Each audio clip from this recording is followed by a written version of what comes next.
पिछले सेशंस में भी आपको बताया कई तरह के कॉन्ट्रासेप्टिव मेथड्स, राइट।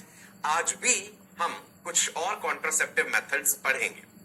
आपको याद है मैंने आपको बताया था कि भाई एक आइडियल कॉन्ट्रासेप्टिव के फीचर्स क्या क्या होने चाहिए। यूजर फ्रेंडली होना चाहिए, पॉकेट फ्रेंडली होना चाहिए, मिनिमम और नो साइड इफेक्ट्स होने चाहिए, इजिली अवेलेबल होना चाहिए एंड रिवर्सिबल होना चाहिए। It should not interfere with the sexual desire और द सेक्सुअल परफॉर्मेंस। कोई भी कॉन्ट्रासेप्टिव आइडियल नहीं है भाई, जितने भी अभी तक जो है बनाए गए हैं। रिसर्च चलती रहती है नेशनल लेवल पे, इंटरनेशनल लेवल पे, अलग अलग तरह के कॉन्ट्रासेप्टिव मेथड्स को लेकर के।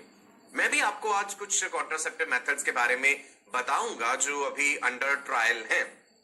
ठीक है जी, एक पॉजिटिव सोच, एक पॉजिटिव एनर्जी के साथ आज के सेशन का आगाज करते हैं।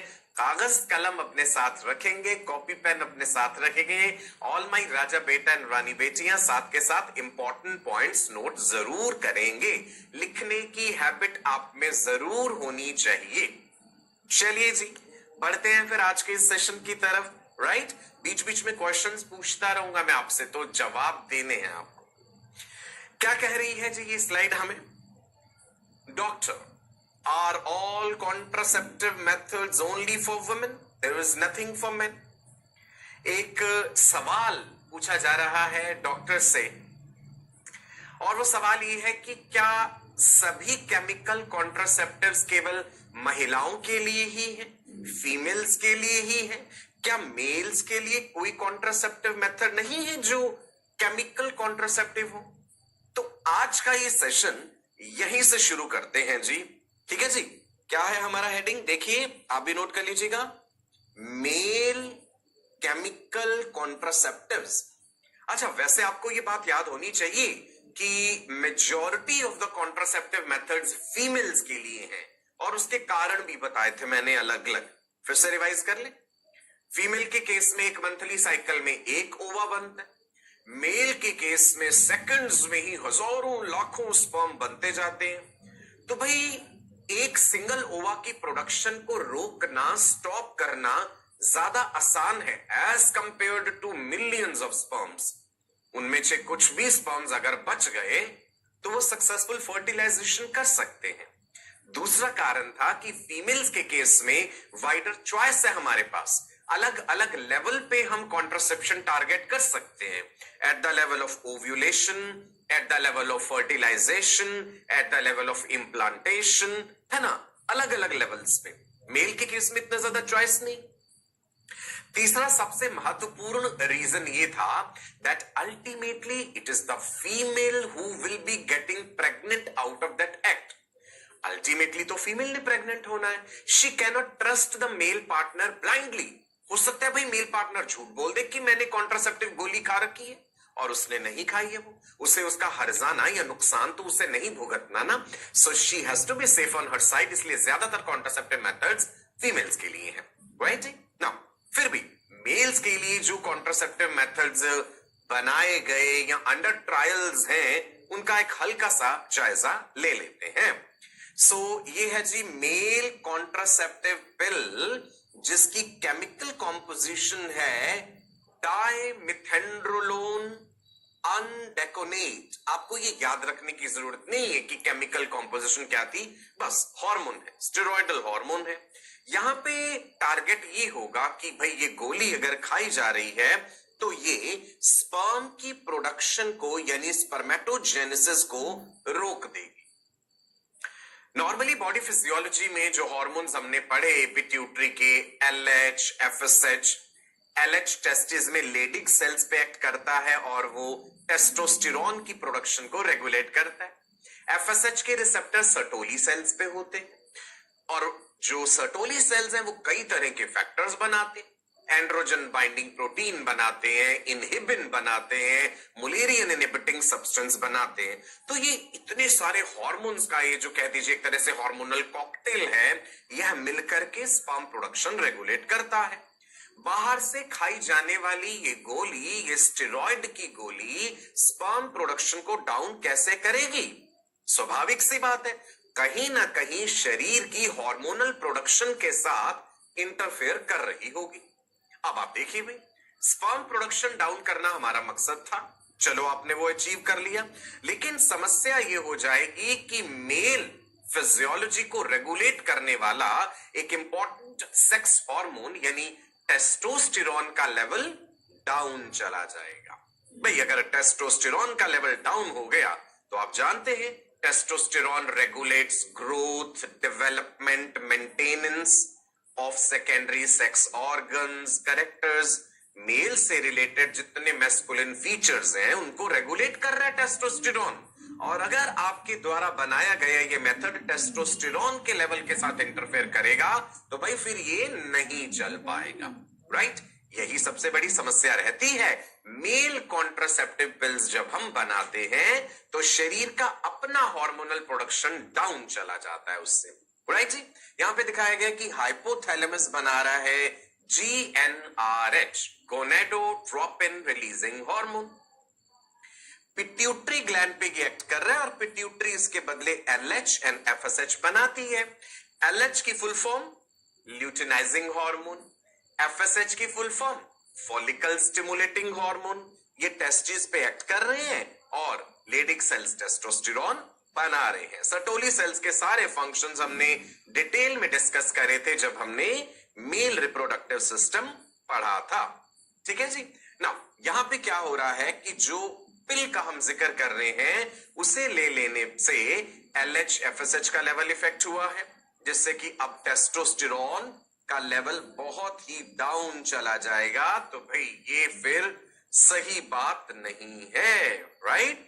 बिकॉज अगर लो हुआ टेस्टोस्टेरोन का लेवल, उसके क्या क्या नुकसान है, क्या क्या ड्रॉबैक्स हैं? Mild erectile dysfunction, erectile dysfunction हम शॉर्ट में ED भी कह देते हैं, या कई बार ये टर्म भी यूज कर लिया जाता है इसके लिए impotence, but the better term is erectile dysfunction. Erectile dysfunction को हम कैसे डिफाइन कर सकते हैं?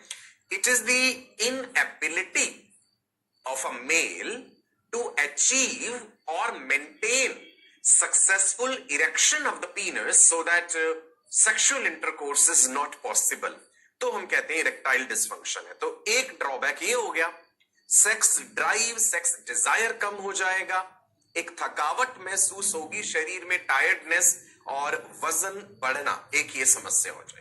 सो देखो भी, एक कॉन्ट्रासेप्टिव पिल हमने बनाई और उसके साथ इतने सारे झमेले।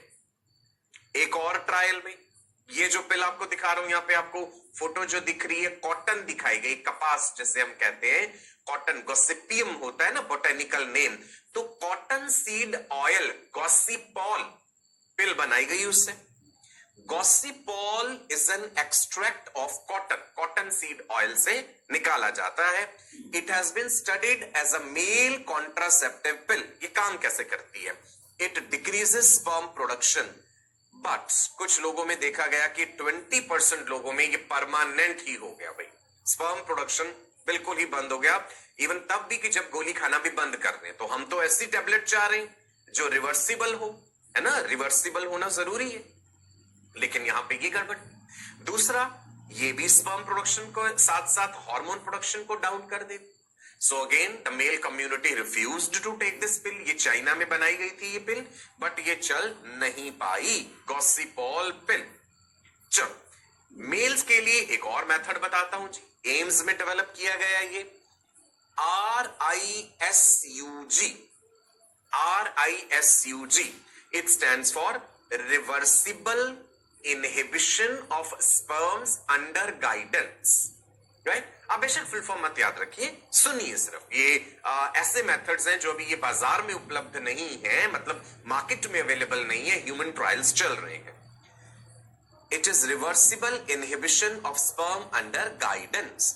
इसमें क्या है, एक polymer gel styrene maleic anhydride inject करनी है। वास्ट डिफरेंस, दोनों वास्ट डिफरेंस में जो स्पर्म डक्ट्स होती हैं, जो टेस्टिस के बाद एपिडिडाइमिस से स्पर्म कैरी करते हैं, सो इसमें हमने क्या करना है, एक सिरिंज में ये केमिकल सब्सटेंस फिल करके हमने मेल के वास डिफरेंस डक्ट में इंजेक्ट कर देने। कौन सा केमिकल? स्टाइरीन मैलिक एनहाइड्राइड, दोनों वास डिफरेंस, राइट जी। अब इससे क्या होता है? स्पर्म की मोटिलिटी जो है वो प्रभावित होती है। Sperms become immotile. स्पर्म बनते तो रहते हैं, टेस्टिस में स्पर्म प्रोडक्शन कॉन्टिन्यूस है, मोटिलिटी ही खत्म हो जाएगी। The polymer has a positive charge, इस पॉलीमर पे पॉजिटिव चार्ज है, and when negatively charged sperm they pass through vas deferens, the charge differential severely damages the sperms. ये reversible है। जब चाहे कि भाई अब ये पिल इसका असर हमें नहीं चाहिए इस मेथड का, तो एक काउंटर केमिकल है जो इंजेक्ट कर दिया जाता है वास डिफरेंस में और उसके असर को खत्म कर दिया जाता है। एज ऑफ 2011 के अनुसार RISUG is in phase 3 of human testing in India and has been patented in India, China, Bangladesh and United States, right ji. So एक ये मेथड भी ट्रायल में चल रहा है। इसके अलावा एक है जी वेसाल जेल के नाम से। वेसाल जेल क्या है? वेसाल jail is a brand name of the polymer gel injection and it is being tested in United States. Testing on rabbits and primates, other primates means other than humans, have proved to show better results, positive results. So शायद ये कारगर साबित हो। देखा जी आपने। सो mail के case के लिए कॉन्ट्रासेप्टिव मेथड बना पाना कंपैरेटिवली डिफिकल्ट क्यों रह जाता है? एक तो मिलियंस ऑफ स्पर्म्स की प्रोडक्शन को रोकना एक चैलेंज है, स्पर्म प्रोडक्शन के साथ साथ हार्मोन का लेवल डाउन चला जाता है, टेस्टोस्टेरोन का, वो भी एक चैलेंज। एक जेल भी है, मेल कॉन्ट्रासेप्टिव जेल पर भी काम चल रहा है ji. It is a gel which consists of progestin and testosterone. इसमें सिंथेटिक फॉर्म ऑफ प्रोजेस्टेरोन यानी प्रोजेस्टिन यूज किया गया है इस जेल लाइक चीज में। ये भी स्पर्म प्रोडक्शन को रोकता है और इसको अप्लाई करना है शरीर पे, राइट। कहां अप्लाई करना है वो भी आपको बताता हूं। टेस्टोस्टेरोन हमने इसमें अलग से डाल दिया, that testosterone compensates for the drop in testosterone. बाहर से टेस्टोस्टेरोन दे दिया है, तो अगर इंटरनली टेस्टोस्टेरोन डाउन जा रहा है तो ये उसे कंपेंसेट कर देगा। It has to be rubbed on shoulders, कंधों पे, बैक पे, चेस्ट पे। ये स्किन के थ्रू एब्जॉर्ब होगा हार्मोन, ये कोई खाने वाली जेल नहीं है। It has to be applied externally, right जी। एवरीडे यूज करना है, रोजाना यूज करना है, लेकिन इसके भी कुछ ना कुछ ड्रॉबैक्स हैं। सर दर्द है, एक थकावट है, मुहासे होने लगते हैं, एक्ने जिसे हम कहते हैं, लॉन्ग टर्म साइड इफेक्ट्स तो अभी स्टिल अंडर ट्रायल हैं ये चीजें, राइट जी, ठीक है। So this is a contraceptive gel for males which suppresses sperm production. राजा बेटा, अभी तक हम पढ़ चुके हैं कॉन्ट्रासेप्टिव मेथड्स में से क्या क्या चीजें। नेचुरल मेथड्स बताए आपको, चलो रिवाइज कर लेते हैं। नेचुरल मेथड्स कौन कौन से थे? नेचुरल मेथड्स में हमारे पास था कैलेंडर मेथड और द रिदम मेथड, जिसमें हमने पीरियोडिक एब्स्टिनेंस समझा था कि couple should avoid sexual intercourse during fertile days of the female। 10 से 17 दिन तक जो है, डे 10 टू डे 17 का जो पीरियड है, अगर साइकिल 28 दिन का है तो वो फर्टाइल पीरियड होता है फीमेल का। उन दिनों में सेक्सुअल इंटरकोर्स नहीं होना चाहिए, पीरियोडिक एब्स्टिनेंस टाइप, राइट। दूसरा हमने पढ़ा था जी क्वाइटस इंटरप्टस या विड्रॉल मेथड, कि sexual intercourse can be performed but male partner will not ejaculate semen in the vagina of the female. तीसरा था lactational amenorrhoea method, breast feeding, कि जब तक बच्चे के जन्म के बाद मदर अपना मिल्क दे रही है बेबी को, प्रोलैक्टिन का लेवल अगर सफिशिएंटली हाई है, इंटेंस लैक्टेशन है, तो ओवुलेशन नहीं होता, लेकिन ये 6 महीने तक कारगर साबित होता है, इससे ज्यादा नहीं, राइट नाउ। उसके बाद बैरियर मेथड्स में क्या क्या पढ़े थे? Condoms for males as well as females, diaphragm, cervical cap, vaults, Dumas cap, और डूशिंग भी बताया था मैंने। Immediate post coital washing of vagina with strong jet of water या some spermicidal solution potassium permanganate का। लेकिन रिपीटेड विजाइनल डूशिंग हार्मफुल होता है, क्यों? क्योंकि ये विजाइना का पीएच डिस्टर्ब करता है। अच्छा, आपको याद है कौन सा बैक्टीरिया होता है विजाइना में जो एसिडिक पीएच बना के रखता है, जो वेजाइना की वॉल से टूटने वाले सेल्स में प्रेजेंट ग्लाइकोजन को लैक्टिक एसिड में बदलता है? You remember the name of that bacteria? Lactobacillus acidophilus, जो वेजाइनल पीएच को एसिडिक करता है। ठीक है जी, राइट, ओके। नाउ बढ़े आगे, फिर केमिकल मेथड भी बता दी है आपको, ओरल कॉन्ट्रासेप्टिव पिल्स बताई, एक नॉन स्टेरॉइडल पिल मैंने बताई थी। चलो एक क्वेश्चन पूछना चाहूंगा आपसे, please tell me the name of non steroidal oral contraceptive pill for females. What is the name of that pill? It is सहेली। सहेली के नाम से है, छाया के नाम से भी है, और कहां पे डेवलप हुई? Central drug research institute Lucknow. Right, important याद रखनी है ये चीज। चलो अब हम पढ़ते हैं एक और कॉन्ट्रासेप्टिव मेथड के बारे में, दैट इज IUD भी कह देते हैं, IUCD भी कह देते हैं, इंट्रा यूटराइन कॉन्ट्रासेप्टिव डिवाइसेस, या सिंपली IUDs। कुछ बुक्स में आप देखेंगे IUCDs होता है, इसका फुल फॉर्म है इंट्रा यूटराइन कॉन्ट्रासेप्टिव डिवाइसेस। मतलब ऐसे डिवाइसेस जो यूट्रस में लगा दिए जाएंगे। जब आपने इंट्रा यूटराइन कह दिया मतलब यूट्रस के अंदर फिट होंगे, तो स्वयं तो नहीं कर सकता patient. A visit to the clinic, to the doctor or to the health worker is required. इसे डॉक्टर या हेल्थ वर्कर या नर्स जो है वो यूट्रस में लगा दे। अलग अलग तरह की है ये IUDs। कॉपर कंटेनिंग IUDs होती हैं जैसे copper T, hormone containing IUDs होती हैं जैसे प्रोजेस्टासर्ट, नॉन मेडिकेटेड डिवाइसेस भी होते हैं जैसे ये दिख रहा है लूप जैसी चीज आपको, लिपीज लूप। तो ये इमेजेस आपको दिखाए गए हैं, इनकी डिटेल्स अभी हम पढ़ते हैं, और ये काफी पॉपुलर है, राइट जी। इंडिया में काफी पॉपुलर है कॉपर टी। कॉपर टी जो है अमंग द रूरल फीमेल्स या थ्रू आउट इंडिया भी कहें, the most popular method of contraception is IUD, जिसमें कि कॉपर टी सरकारी अस्पतालों में मुफ्त भी लगाया जाता है।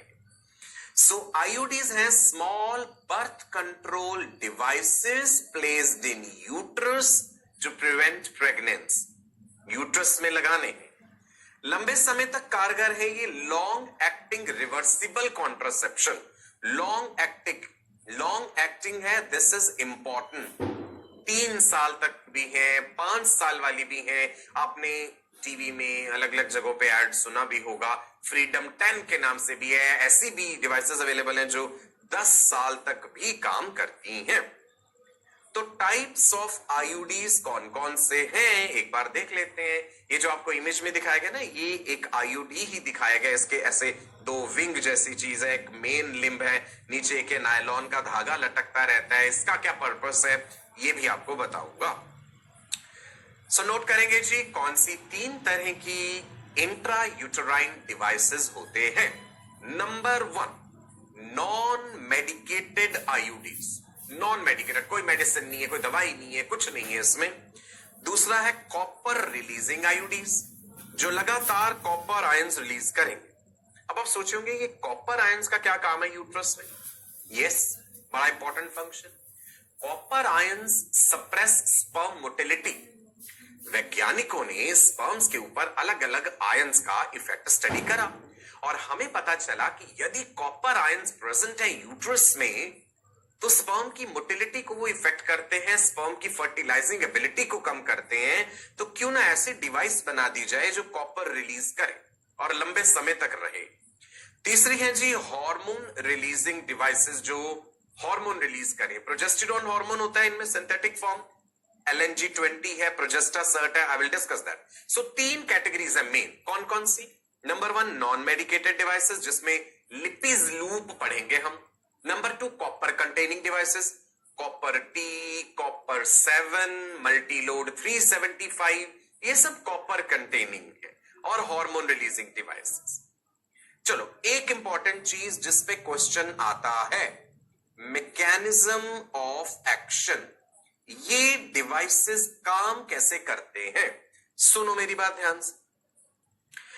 एक फॉरेन बॉडी हमने शरीर में लगा दी, फीमेल के यूट्रस में डॉक्टर ने कॉपर टी लगा दी या कह दीजिए लिपिज लूप लगा दिया, तो अब आप सोचिए, हमारा शरीर बाहर का एक बैक्टीरिया भी टॉलरेट नहीं करता है, उसके खिलाफ शरीर के फेगोसाइटिक सेल्स एक्टिवेट हो जाते हैं उसे मारने के लिए। सो एक आईओडी जैसी चीज को शरीर कैसे टॉलरेट करेगा?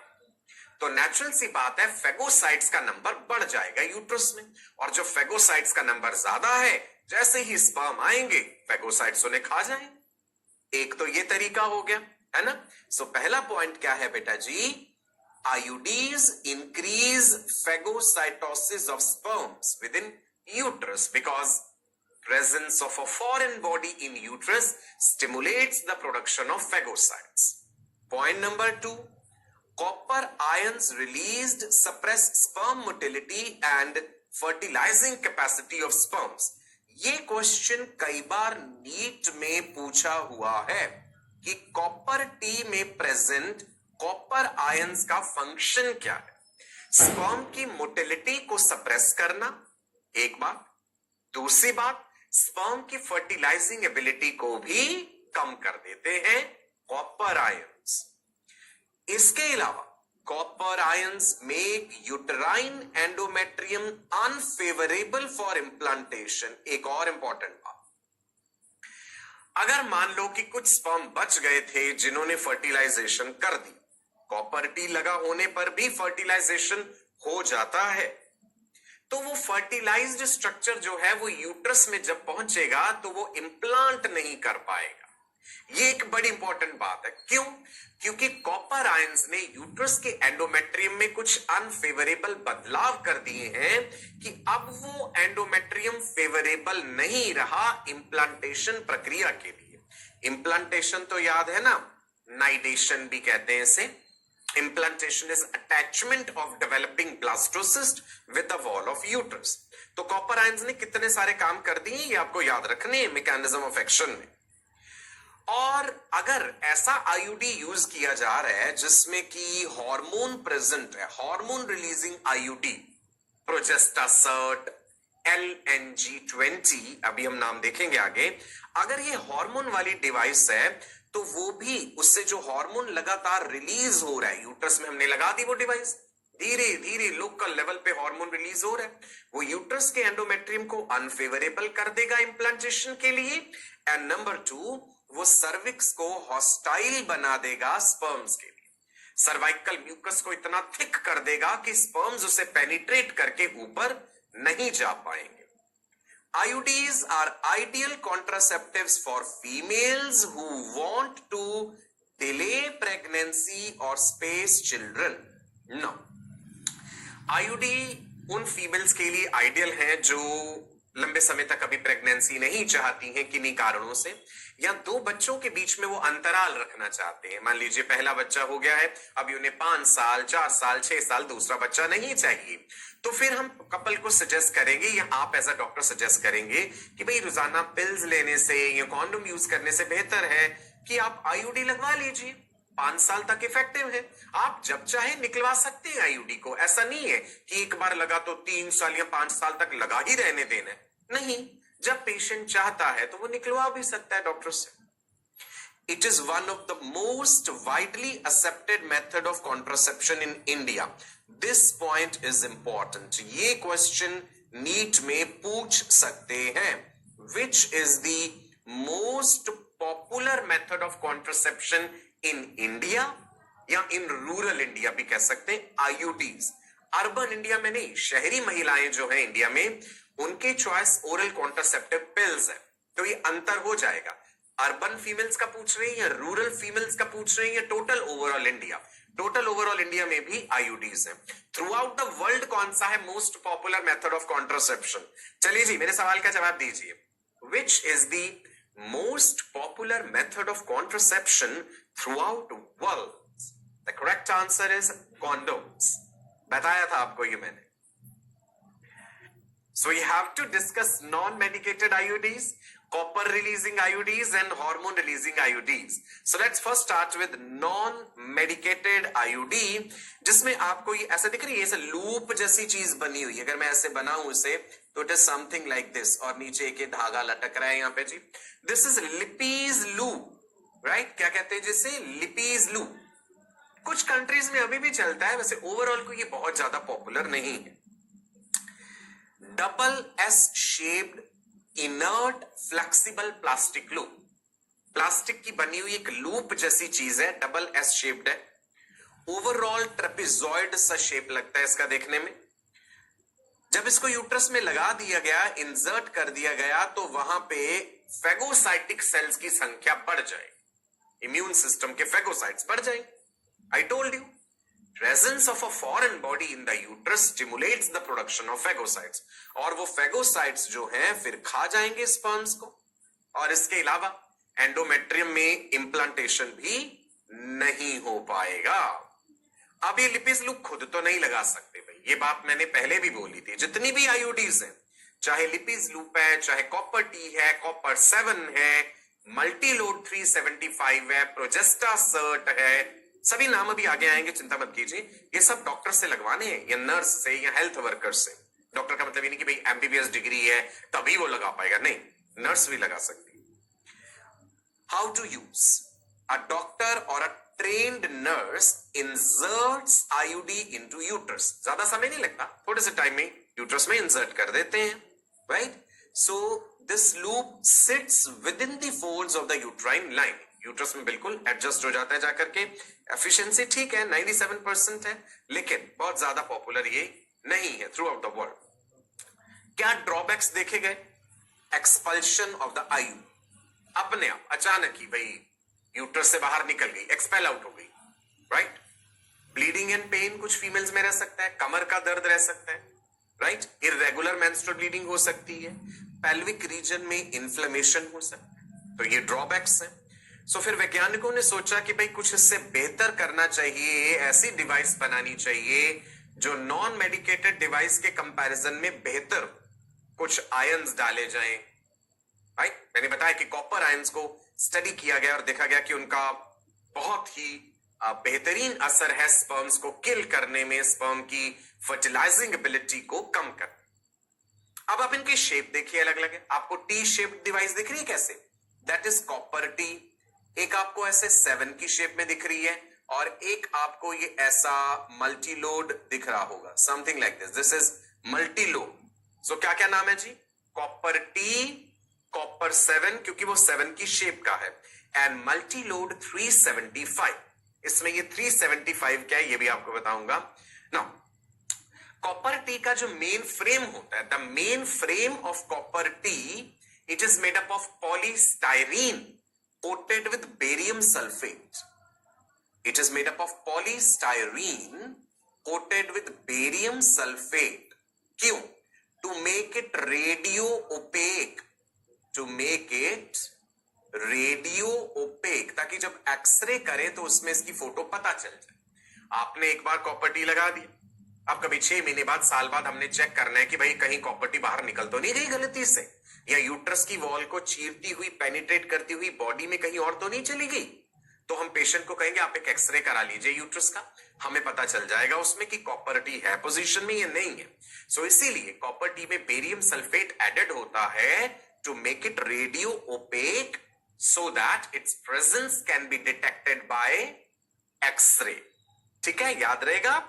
सो copper T is a T shaped device जिसमें जो उसकी मेन आर्म है उसके ऊपर कॉपर वायर रैप्ड है।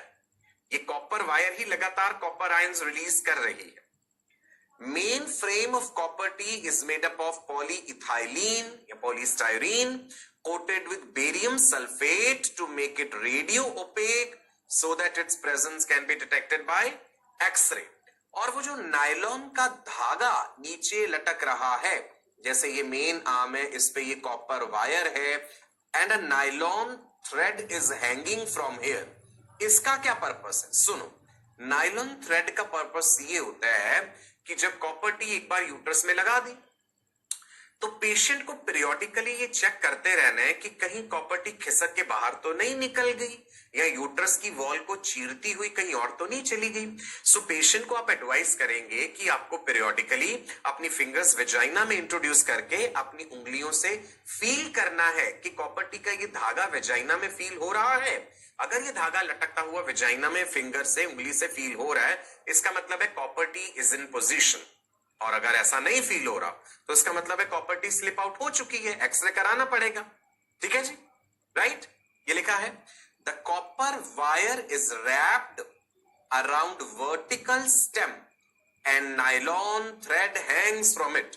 दिखा दो जी आपको, यहां पे ये रहा, ये वाला जो है, ये बात हो रही है किसकी, कि ये जो कॉपर वायर, CU वायर लिख दिया मैंने, यहां पे रैप्ड है, और ये वाला धागा जो है नायलॉन का यहां से लटक रहा है। क्लियर है ji, right.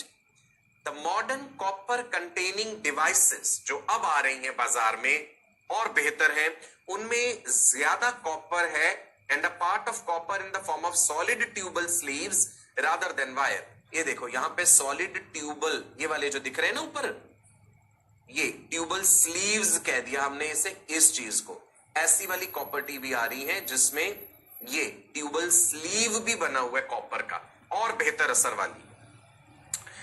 This is going to increase the efficiency and the life span of that contraceptive. So copper T 380A के नाम से है जी। नाउ यहां पे आप देख लीजिए, आपको पता चल रहा है कि कॉपर टी जो कि विद इन 7 डेज अपना काम करना शुरू कर देगी जब लगा दी गई है। जनरली साइकिल के 5वें दिन पे लगाते हैं। मान लो एक कपल आपके पास आते हैं और पूछते हैं भाई हमने कॉपर टी लगवाना है, तो आप फीमेल को एडवाइस करेंगे कि जिस दिन आपके मेंस्ट्रुअल साइकिल का 5वां दिन होगा ना, आप तब आ जाइए, बेटर है हम तब लगा देंगे 5th day of the cycle पे, राइट जी। सो देख पा रहे हैं आपको, एक तरफ आपको एक एनिमेशन चलता हुआ दिख रहा है कि कॉपर टी जो है स्टार्ट्स वर्किंग आफ्टर 7 डेज। 3 साल, 5 साल, 10 साल तक इफेक्टिव वाली अलग अलग तरह की कॉपर टीज बाजार में उपलब्ध हैं। ओके, नो डॉक्टर ने लगाना है, खुद नहीं लगा सकते। क्लियर है, एफिशिएंसी आपको दिख रही है, मैंने बताया कि बहुत बेहतरीन है। लिपिज लूप उतना पॉपुलर नहीं है, कॉपर टीज ज्यादा पॉपुलर है। ये देखिए इस प्रकार से कॉपर टी का ये बिल्कुल पैकेट स्टेराइल बंद सील मिलता है बाजार से। डॉक्टर ही इसे खोल के निकालेंगे, हाथों में ग्लव्स पहन के, प्रॉपर्ली स्टेरिलाइज्ड एनवायरनमेंट होना चाहिए। और ये आपको एक प्लास्टिक की रॉड सी दिख रही है, वो इंट्रोड्यूस करी गई और कॉपर टी उसके अंदर फिट हो गई और फिर उस रॉड को निकाल लिया।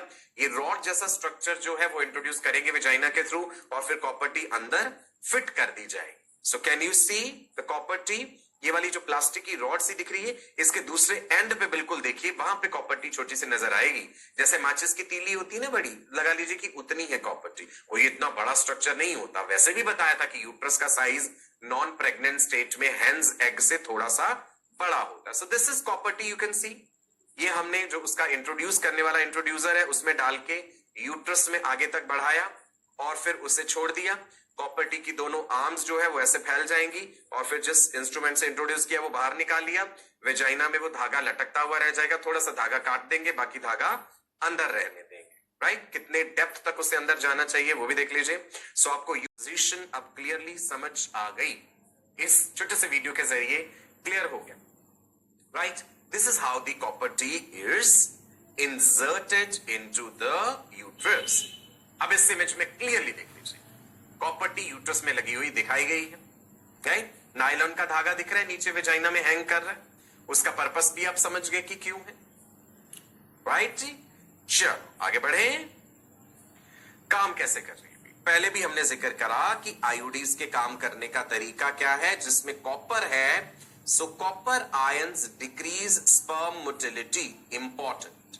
कॉपर आयन स्पर्म को किल भी करते हैं, decrease fertilising ability of sperms, ये बात भी इंपॉर्टेंट है, और यूट्रस को इंप्लांटेशन के लिए अनफेवरेबल बना देते हैं। अगर फर्टिलाइजेशन हो भी गया तो इंप्लांटेशन नहीं हो पाएगा। लेकिन मैं आपको बताऊं, इसका भी फेलियर रेट है। Rare of the rare cases में ऐसा हो जाता है कि कॉपर टी लगा हुआ है और तब भी प्रेगनेंसी हो। मान लीजिए आपके पास पेशेंट आती है आपकी और वो कहती है कि डॉक्टर साहब आपसे ही कॉपर टी लगवाया था आज से 2 साल पहले और अब जो है मैं प्रेग्नेंट हूं, मुझे पिछले कुछ समय से मेंस्ट्रुअल पीरियड्स नहीं हुए। आप कहेंगे भाई ठीक है, एक अल्ट्रासाउंड कर लेते हैं। आपने सोनोग्राफी करा पेशेंट का, अल्ट्रासाउंड करा और आपको दिख गया भाई हाँ ये तो प्रेगनेंसी हो चुकी है। अब आप कपल को कहेंगे कि भाई if you want to get rid of this pregnancy, failure of contraceptive method हुआ है, तो हम एमटीपी कर देते हैं, medical termination of pregnancy, abortion जिसे कहते हैं। सो पढ़ेंगे आगे हम एमटीपी के अलग अलग तरीके क्या हैं। एक तरीका है कि भाई आपने एमटीपी करा और कॉपर टीबी फिर बाहर निकाल दी और फिर उसके बाद हम डिसाइड करेंगे कि दोबारा क्या मेथड वो यूज करना चाहते हैं। लेकिन मान लीजिए आपका पेशेंट कहता है कि no, if I am pregnant I want to continue with this pregnancy. Patient को कोई इमोशनल अटैचमेंट है उस बात से, ये जो भी रीजन है, आपका पेशेंट आपको कह देता है कि मुझे ये प्रेगनेंसी अबॉर्ट नहीं करनी है, तो फिर एज अ डॉक्टर आप अपने पेशेंट को ये बता देंगे कि भाई आप इस प्रेगनेंसी को अपने रिस्क पे कैरी ऑन कीजिए। कॉपर्टी लगी हुई है अंदर, प्रेगनेंसी हो चुकी है, आप इसे कैरी ऑन कर रहे हो सकता है 1 हफ्ते 2 हफ्ते 4 हफ्ते 2 महीने 3 महीने बाद जाके ये अपने आप मिसकैरेज हो सकता है। इसका रिस्क आप अपने सिर पे फिर ले लीजिए। And the patient says okay I am ready to bear this risk, कोई बात नहीं, हो जाएगा मिसकैरेज अपने आप तो ठीक है, और हो सकता है कि लाइव हेल्दी बेबी पैदा हो ना। अब आप सोचे होंगे हम ऐसा क्यों नहीं कर सकते कि कॉपर टी निकाल दें और प्रेगनेंसी जो अंदर जेस्टेशनल सैक बना है उसे इंटैक्ट रहने दें। ये संभव नहीं है। जब आप कॉपर टी निकालेंगे तो यूट्रस का एंडोमेट्रियम स्क्रैच होगा और वो सारी चीजें अबाउट आउट होके बाहर आ ही जाएंगी। So this is not possible कि प्रेगनेंसी हो रखी है और आप कॉपर टी बाहर निकाल दें। फिर हम पेशेंट को यही कहेंगे अपने रिस्क पे प्रेगनेंसी कैरी ऑन कर लीजिए। And let me tell you this thing, ऐसा भी होता है रेयर केसेस में कि भाई पेशेंट प्रेग्नेंट हुई और 9 मंथ सक्सेसफुली प्रेगनेंसी के पूरे हुए, a healthy baby is delivered out और फिर डिलीवरी के टाइम पे वो कॉपर टी बाहर आ जाएगी। That also happens. ठीक है जी, क्लियर है। सो जो कॉन्ट्रासेप्टिव मेथड्स है उसमें फेलियर रेट तो सबका ही है कहीं ना कहीं। ड्रॉबैक्स की बात कर ले भाई, डीमेरिट्स की बात कर ले। कॉपर टी की भी अपनी डीमेरिट्स है, अपने आप यूट्रस से एक्सपेल आउट हो सकती है, अपने आप निकल भी सकती है बाहर। Perforation into uterus wall, uterus की वॉल को चीरती हुई बॉडी कैविटी में चली जाएगी, फिर एक्सरे कराएंगे तो पता चलेगा। पेल्विक रीजन में इन्फ्लेमेशन, क्रैम्पिंग, लगातार दर्द बने रहना, irregular menstrual period, heavy menstrual period, back एक, अलग अलग फीमेल्स में अलग अलग तरह की समस्याएं हो सकती हैं। लेकिन फिर भी it is the most popular method of contraception in India. अब आप सोच होंगे इसके रीजंस क्या हैं? इतनी समस्याएं होने के बावजूद भी ऐसा क्यों है? ऐसा इसलिए, एक तो सरकारी अस्पतालों में मुफ्त लगाया गया है, दूसरा फीमेल्स के लिए है, और तीसरा ये लंबे समय तक चलने वाला है ना। एक बार लगा दिया और फिर कोई झंझट नहीं है कि 2 महीने बाद सोच रहे हैं, 3 महीने बाद इंजेक्शन लगवाना है या रोज रोज गोली खाने की तरह, ऐसा नहीं है। एक बार लगवा दिया और चिंता खत्म, 5 साल के लिए या 10 साल के लिए। That is the reason it is most popular method of contraception in India, right ji. चलो, ये आपको मैं कॉपर 7 दिखा रहा हूं। कॉपर टी कॉपर 7 में शेप का डिफरेंस है सिर्फ। यहां पे आप देखेंगे लगभग ऐसे 7 शेप का बना हुआ है। ग्रेवी गार्ड कॉपर 7 के नाम से भी ये उपलब्ध है। Multi load 375, this is popular, चलता है ये भी। मल्टी लोड 375 में ये 375 का मतलब क्या है भाई? 375 mm square of the copper wire, it is referring to the area of the copper wire which is wrapped around the vertical stem। ये उसको रेफर कर रहा है। जो इसकी आर्म्स हैं ये इस तरह से डिजाइन करी गई हैं टू मिनिमाइज द एक्सपल्शन। आप देख पा रहे, ऐसे लग रहा है कि जैसे कांटे कांटे से उस आर्म पे ये इस तरह से है और यहां से ये ऐसे निकली हुई है ये चीज, ताकि ये यूट्रस में बेहतर तरीके से फिट हो जाए। तो कॉपर वायर तो यहां भी रैप्ड है। 375 millimetre square is the surface area of the copper wire. Okay, efficiency बेहतर है, परफॉर्मेंस बेहतर है ना। तीसरी कॉन्ट्रासेप्टिव डिवाइस आईयूडी, तीसरे प्रकार का, हार्मोन कंटेनिंग। वैज्ञानिकों ने देखा कि भाई कॉपर का असर हमने देख लिया, कुछ साइड इफेक्ट्स भी देखे, क्यों ना ऐसी आईयूडी बनाई जाए जिसमें कि हम हार्मोन जो है वो फिल करके यूट्रस में लगा दें। एक लंबे समय तक वो हार्मोन कंटेनिंग आईयूडी रहेगी यूट्रस में, धीरे धीरे लोकल लेवल पे हार्मोन रिलीज होता रहेगा। यूट्रस का एंडोमेट्रियम अनफेवरेबल हो जाएगा इम्प्लांटेशन के लिए, और सर्विक्स का म्यूकस बड़ा थिक हो जाएगा कि स्पर्म्स उसे पेनिट्रेट नहीं कर पाएंगे। So what is this? IUD progestasert है और LNG-20 है। दोनों नाम याद रखना। प्रोजेस्टासर्ट के नाम से अंदाजा लग रहा है इसमें सिंथेटिक फॉर्म ऑफ प्रोजेस्टेरॉन होगा। LNG-20 लेवेनोजेस्ट्रल 20 भी सिंथेटिक फॉर्म ऑफ प्रोजेस्टेरॉन है। अभी नाम बताऊंगा LNG का फुल फॉर्म, चिंता मत कीजिए। सो ये है जी प्रोजेस्टासर्ट, ये है जी LNG-20। होता क्या है इसमें? T shaped piece of plastic with a reservoir containing the hormone. T shape है इसकी भी, यूट्रस में फिट हो जाएगा। एक रेजर्वॉयर है जिसमें हार्मोन भरा हुआ है, right? Hormone in the reservoir is continuously released into uterus as regulated by the membrane enclosing it। यहां पे आपको दिखा प्रोजेस्टासर्ट, इधर दिखा LNG-20। तो ये लोकल लेवल पे धीरे धीरे हार्मोन रिलीज हो रहा है, यूट्रस की लोकल लेवल पे एक्ट कर रहा है। इसमें प्लाज्मा का, सीरम का, या आप कह दीजिए कि प्रोजेस्टेरॉन लेवल ये नहीं बढ़ाएगा, उस पर इतना असर नहीं कर रहा है, ये सिर्फ लोकल लेवल पे असर कर रहा है।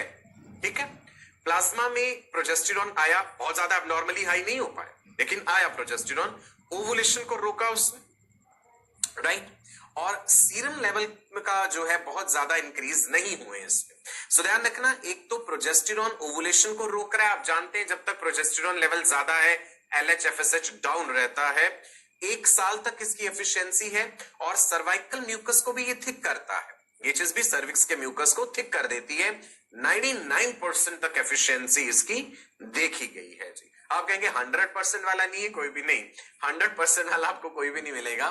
LNG-20 लेवेनोजेस्ट्रल 20, लिख लीजिए spelling, levonorgestrel. It is a progestin, मतलब synthetic hormone similar to progesterone. Levonorgestrel 20 LNG-20 का फुल फॉर्म है। ये हार्मोन कंटेनिंग कॉन्ट्रासेप्टिव डिवाइस है। ये ओव्यूलेशन को रोकेगा, क्योंकि प्रोजेस्टेरॉन का सिंथेटिक फॉर्म ब्लड में गया, पिट्यूटरी से LH-FSH को डाउन करा। लेवेनोजेस्ट्रल सिंथेटिक फॉर्म है जी। सर्विक्स के म्यूकस को इसने थिक कर दिया। सर्विक्स का म्यूकस थिक होगा, स्पर्म्स आगे नहीं बढ़ पाएंगे वेजाइना से, the mucus becomes impenetrable, right? 5 साल तक भी ये एफिशिएंसी है इसकी, बेहतर है। तो LNG-20 भी चलता है जी, मतलब मार्केट में अच्छा परफॉर्मेंस है इसका, बढ़िया है, राइट? इसमें भी डॉक्टर ने ही लगाना है या ट्रेन्ड नर्स ने। आईयूडीज जितनी भी है वो the help of a qualified practitioner is required. अपने आप ना लगानी है, ना ही अपने आप निकाली जा सकती है यूट्रस से। The T arm sits between the folds of the uterus, same जैसे कॉपर टी की बात करी थी वैसे ही ये फिट कर दिया जाएगा। समस्या यहां भी है। अब आप कहेंगे ड्रॉबैक्स, तो इसके भी आ गए। क्या क्या ड्रॉबैक्स है? वेट गेन होना, ओवरीज में सिस्ट बन जाना। सिस्ट का मतलब है फ्लूइड फिल्ड सैक्स जो होते हैं। आप कहेंगे कि हर किसी में वेट गेन क्यों हो रहा है? बेटा, जब स्टेरॉइड्स का लेवल बढ़ता है तो वेट गेन होता है, फ्लूइड रिटेंशन के चांसेस बढ़ते हैं। It affects the mental health also of the patient.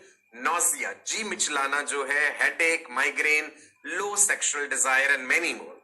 Now the thing is, हर कॉन्ट्रासेप्टिव मेथड के साथ कोई ना कोई एसोसिएटेड समस्या हमें जरूर मिल रही है।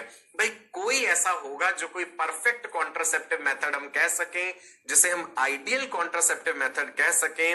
अनफॉर्चुनेटली ऐसा कोई भी नहीं है। Emergency contraceptive methods. अच्छा सुनो एक बात, हमने जब कॉन्ट्रासेप्टिव वर्ड पढ़ा तो मैंने बताया था अ मेथड और system which allows sexual intercourse but prevents pregnancy, that is contraceptive। कई बार ऐसा भी होता है कि भाई कोई कॉन्ट्रासेप्टिव मेथड यूज नहीं किया गया, सेक्सुअल इंटरकोर्स हो गया, अब उसके बाद ये डर है फीमेल को, या कपल जो है इस बात को लेकर घबरा रहे हैं कि कहीं प्रेगनेंसी ना हो जाए, तो भाई कोई ऐसा मेथड तो हो जो अनप्रोटेक्टेड सेक्सुअल इंटरकोर्स के बाद यूज कर लिया जाए तो वो इफेक्टिविटी दिखा सके अपनी। सो इमरजेंसी कॉन्ट्रासेप्शन, इंटरसेप्टिव्स भी कह देते हैं इनको। It refers to the methods of contraception that can be used to prevent pregnancy after sexual intercourse. कि सेक्सुअल इंटरकोर्स हो जाने के बाद समस्या ना हो, इसके लिए यूज कर लिया जाए। इसमें देखा गया कि अगर अनप्रोटेक्टेड सेक्सुअल इंटरकोर्स के विद इन 72 आवर्स 72 घंटे के भीतर ये मेथड यूज कर लिए जाएं तो बहुत ही बेहतरीन असर रहता है इनका। इसमें देखा गया कि एडमिनिस्ट्रेशन ऑफ प्रोजेस्टोजेंस या progestogen oestrogen combination within 72 hours of coitus, या तो केवल प्रोजेस्ट्रोजन का हाई डोज दो, गोली दो, या प्रोजेस्ट्रोजन ईस्ट्रोजन का कॉम्बिनेशन वाली गोली दो 72 घंटे के भीतर। किस चीज के 72 घंटे? Within 72 hours of unprotected sexual intercourse. इसमें देखा गया that it's very effective as emergency contraceptive method. बाजार में ये मॉर्निंग आफ्टर पिल्स के नाम से उपलब्ध है। Morning after pills they can be used to avoid possible pregnancy due to rape या मिस्ड पिल्स या कैजुअल अनप्रोटेक्टेड इंटरकोर्स। कई हालातों में ये इस्तेमाल की जाती है। जैसे मैंने बताया था कि ओरल कॉन्ट्रासेप्टिव पिल्स तो रेगुलर लेनी है, अगर कभी कभार वो मिस हो गई तो क्या करेंगे? मान लो 2 बार गोली मिस हो गई है तो फिर वहां पे डर हो जाता है कि भाई कहीं प्रेगनेंसी ना हो जाए, तो फिर ये इस्तेमाल की जा सकती है।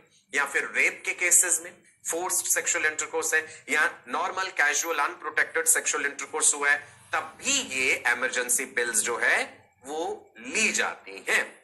सो थोड़ा सा जान लेते हैं जी इन इमरजेंसी कॉन्ट्रासेप्टिव पिल्स के बारे में। आपने ये अनवांटेड 72 के नाम से एडवर्टीजमेंट्स भी देखे होंगे, इसके आई पिल के नाम से भी देखा होगा। आई पिल के नाम से भी आता है। मेडिकल फॉर्मुलेशन कंटेनिंग लेवेनोजेस्ट्रल, वही LNG-20 वाला levonorgestrel which is a synthetic form of progesterone. Now इसका इफेक्ट क्या है ji? It's going to prevent ovulation, cervical mucus को ये थिक बना देगा ताकि स्पर्म एंट्री ना कर पाए, और अगर ऐसा कुछ हो भी गया है तो ये इम्प्लांटेशन को नहीं होने देगा। अगर फर्टिलाइजेशन हो भी गया है तो इम्प्लांटेशन नहीं हो पाएगा। एक और तरीका है जी इमरजेंसी कॉन्ट्रासेप्शन का, ये नाम याद रखिएगा, इंपॉर्टेंट है, माइफप्रिस्टोन मीजोप्रोस्टल। माइफप्रिस्टोन पे बहुत पहले क्वेश्चन भी आया हुआ है। When used in combination, अगर दोनों को कॉम्बिनेशन में यूज किए गए, they are more than 95% effective during the first 50 days of pregnancy.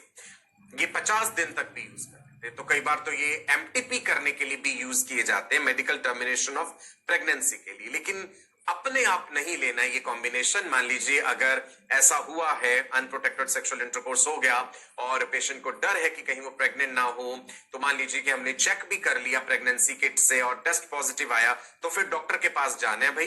तो डॉक्टर आपको सजेस्ट करेगी कि कितनी मेडिसिन लेनी है, कितने डोज में, साथ में पेन किलर भी लेने हैं।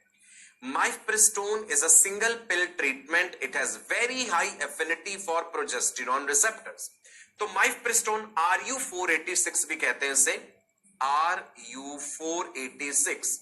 It has very high affinity for progesterone receptors. देखो आप जानते हो कि प्रोजेस्टेरॉन हार्मोन जो है यूट्रस पे जब एक्ट करता है तो प्रेगनेंसी को मेंटेन करके रखता है, यूट्रस को कॉन्ट्रैक्ट नहीं होने देता।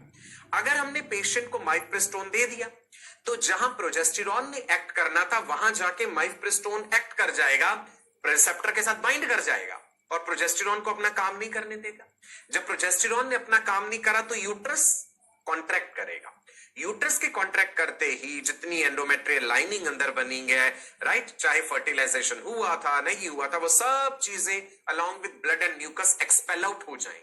तो एक तरह से माइफप्रिस्टोन ने यूट्रस को कॉन्ट्रैक्ट करवा के सारी चीजें बाहर एक्सपेल आउट कर दी गई हैं।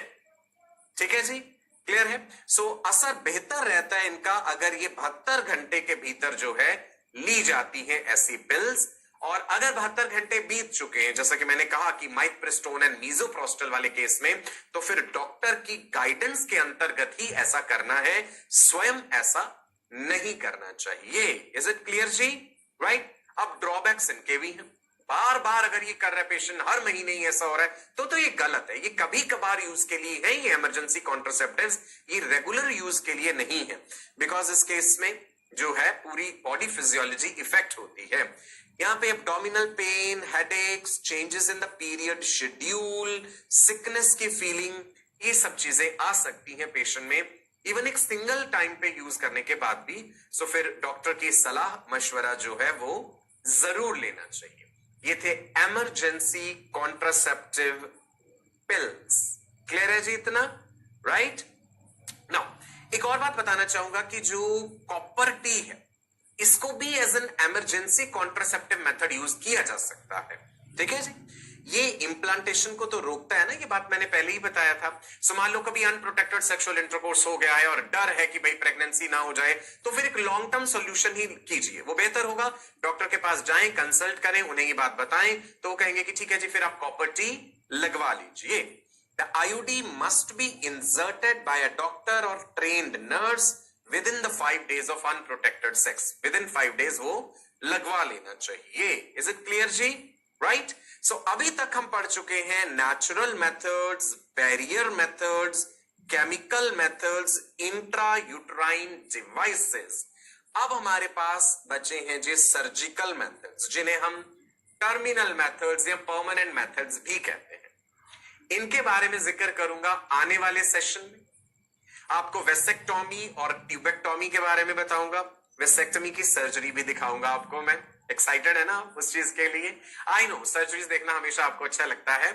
और उसके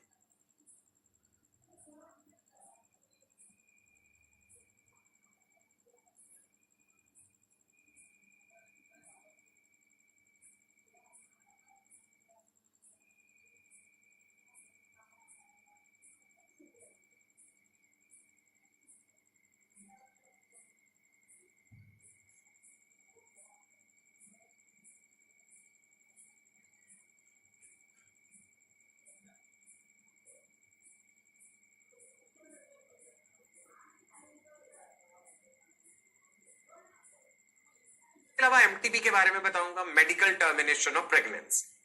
so that's all for today. I hope you have enjoyed the session. मजा आया जी आपको?